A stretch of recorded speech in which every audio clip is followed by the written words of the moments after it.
देखिए, ये हर रोज नहीं होता है कि ऐसे शायर, ऐसे नेता आपके बीच में होते हैं। मैं पहले से ही कह दे रही हूं, मैं तो यहाँ सिर्फ एक सवाल बोल करके पीछे हट जाऊंगी। यहाँ मंच का संचालन भी ज्यादातर इमरान प्रतापगढ़ी साहब ही करने वाले हैं। मैंने बड़ी कोशिश की यहाँ पे कि मैं 2-3 शेर थोड़े यहाँ रट करके आऊं, हो नहीं पाया मुझसे। तो बीच में पढ़ दिया करूंगी व्हाट्सएप से। लेकिन इमरान साहब, ये बताइए, आपकी जिंदगी काफी मुश्किल है। अभी जिस तरीके का पोलराइज्ड एटमॉस्फेयर चल रहा है, एक तो आप शायर, ऊपर से आप ऑफेंड करते हैं लोगों को अपनी शायरी से, तीसरा आपको एक मुस्लिम फेस माना जाता है आपकी पार्टी का, चौथा उस पार्टी पर इल्जाम लग जाता है कि भाई आप तो अब एक सिर्फ मुस्लिम पार्टी बन गए हैं। कैसे आप उसको हैंडल कर पाते हैं? सबसे पहली बात तो ये कि मैं इमरान हूं, मुझे सिर्फ मुस्लिम फेस क्यों माना जाता है? मैं पार्टी का एक युवा चेहरा हूं, नौजवान चेहरा हूं, नौजवान राजनेता हूं, नए विचारों की बात करता हूं, तो मुझे फ्रेम में क्यों गढ़ा जाता है? उसमें ये खेल मीडिया भी खेलती है और ये खेल विपक्षी पार्टी भी खेलती है, पहली चीज।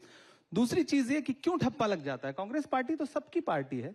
आप राहुल गांधी का कोई एक बयान उठा के दिखा दीजिए, महात्मा गांधी जी से शुरू करिए, पंडित नेहरू से होते हुए, सरदार वल्लभ भाई पटेल साहब से होते हुए, मौलाना आजाद से होते हुए, इस देश के डॉक्टर मनमोहन सिंह साहब के आखिरी कार्यकाल तक आप बता दीजिए कि कभी कांग्रेस पार्टी ने यह कहा हो कि हम किसी धर्म विशेष की पार्टी है। सबके लिए काम करती है कांग्रेस पार्टी।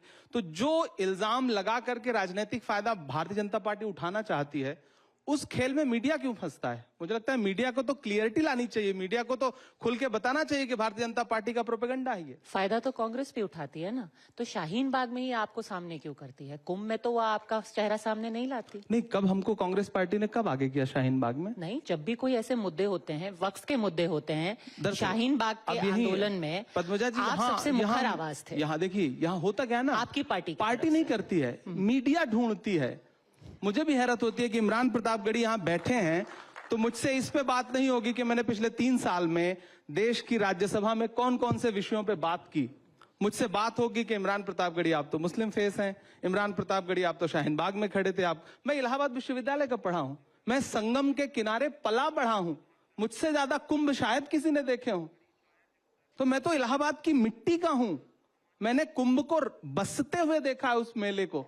और हम सारे लोग वहां, आज राजनीति हो रही है, वरना इससे पहले तो जितनी बार भी कुंभ का मेला लगता रहा है, क्या हिंदू, क्या मुसलमान, क्या सिख, क्या ईसाई, इलाहाबाद में रहने वाला हर व्यक्ति उसे अपना मेला समझता रहा। और इस बार भी तमाम नफरतें उस वक्त हारी कि जब सारी व्यवस्था जो है वो चौपट हो गई, लोग परेशान रहे। भगदड़ के बाद देखिए मस्जिदों के दरवाजे खुले, कौन हिंदू था कौन मुसलमान था, सबने एक दूसरे के लिए अपने दिल खोल दिए।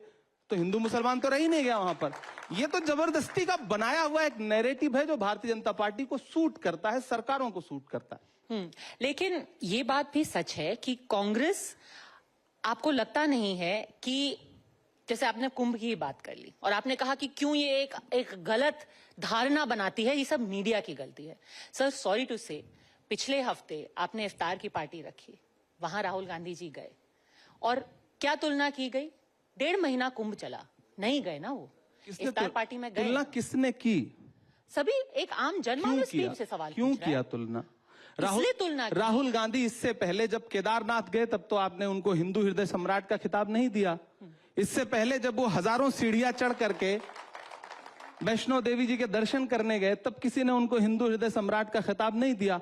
आज जो इमरान प्रतापगढ़ी के घर पे इफ्तार करने चले आए तो आपने तुलना करनी शुरू कर दी। क्यों की? मीडिया ही तो तुलना कर रहा है ना, भाजपा ही तो तुलना कर रही है ना। तो भारतीय जनता पार्टी जब इस तरह की तुलना देश के सामने रखती है अपना राजनीतिक फायदा लेने के लिए, तब उस समय मीडिया जो है अपना दायित्व क्यों नहीं निभाता?